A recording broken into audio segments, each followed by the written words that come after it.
voyage is very lonely, but also you feel comfortable with that loneliness.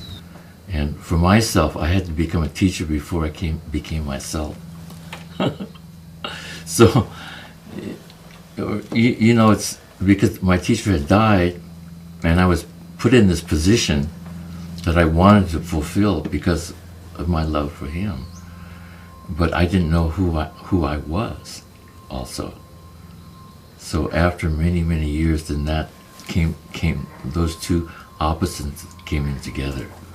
And that makes for a very much more relaxed and comfortable position. It's not like I have to do this ceremony, I have to do this, but actually there's not much to do. Things that will just actually get done. They talk about non-doing, it's really true. But in the beginning, I have to do this, I have to do that, I have to do this ceremony, I have to remember this. But later on, it begins to fall into place with that kind of trust and faith.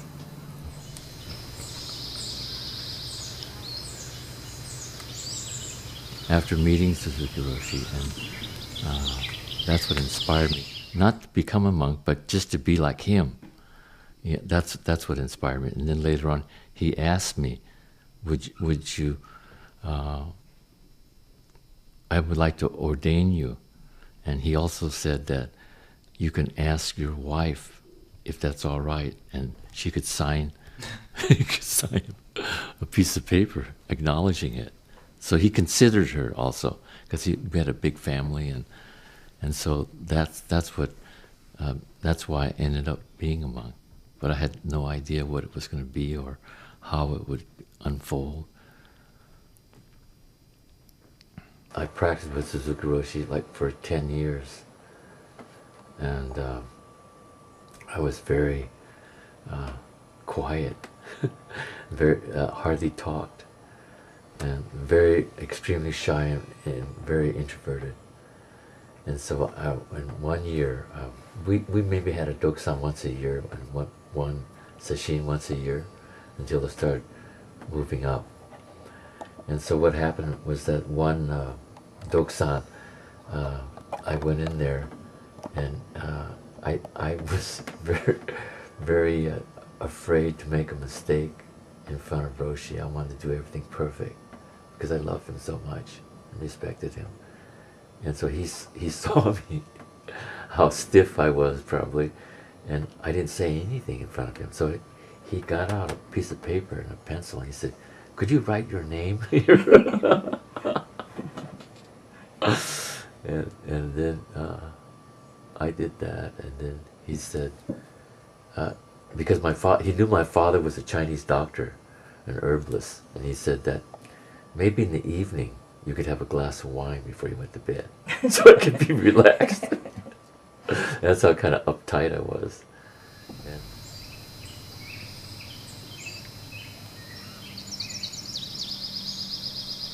There was a kind of a very light feeling about him, and almost just the opposite of Rinpoche. Rinpoche was something solid and just very round with no seams, and that kind of presence. And Suzuki Roshi was just the opposite. Almost a feeling of he was there, he was present, of course, but at the same time there was a lightness, and almost like no one was there. And oftentimes he would talk with his eyes closed, and he was going somewhere inside to verbalize. So, and Rinpoche, just like I was explaining, like how the sun element in the Vajrayana tradition and then the moon element in the Zen tradition, they're both, it's exactly what I'm trying to express. One is very, very visceral and physical and round with no seams, and the other one's very airy, but there's still a presence there. And those are just two general descriptions of the person. And yeah, that was my feeling. And when his son, who's also a Roshi, Hoitsu Suzuki Roshi, when he talks in the same way. and and it's a good way to collect yourself when you talk. And in the Western sense, people aren't quite used to it, but it's kind of like a pause, a nice deep pause that you go back to the source, and then you verbalize again. I also watched a lot of Japanese movies. I was telling the residents the other day that just before San Francisco became the Zen Center, we used to, I have a family, so we used to sneak through the meditation hall on 1881 Bush Street and go through the kitchen and into the balcony, because it was a big theater, to see the samurai movies. I was fascinated with them, and because there was a lot of spirit, strength, and a lot of that is missing now. That spirit and strength. And at the same time, when we were sitting down to get comfortable, we looked in the corner, and there was Suzuki Roshi also watching the movies. Also, I taught myself how to chant these primordial chants from watching those movies. No one taught me. But it had the spirit. You knew there was a presence there that you could bring forth at will, because you're not doing it for yourself. You're doing it for everyone. So that's how I could do these things. We have a very traditional practice here, actually, and I would like to keep it that way, because this is traditional. In that it's done, since Buddha's time, the practice, and it's been refined in different countries.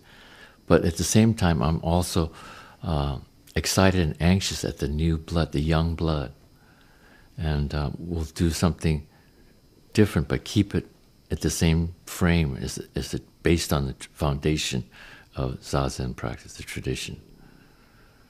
So I'm thinking of even His Holiness Karmapa. He must have different ideas because he's young, although he's been trained traditionally than the Dalai Lama, and that's what makes it exciting. You have the old tradition, and then you have the new tradition coming and merging. That's what I'm excited about, because it can't be the same. Even His Holiness knows that. I mean, his situation is more urgent and critical, but it can't be the same. But it can adapt from the origin. Because the origin is the foundation, the source, which can change into anything. But as long as you have the source, the foundation, then anything can grow out of it. And I think that's what makes the Dharma or the Zen alive.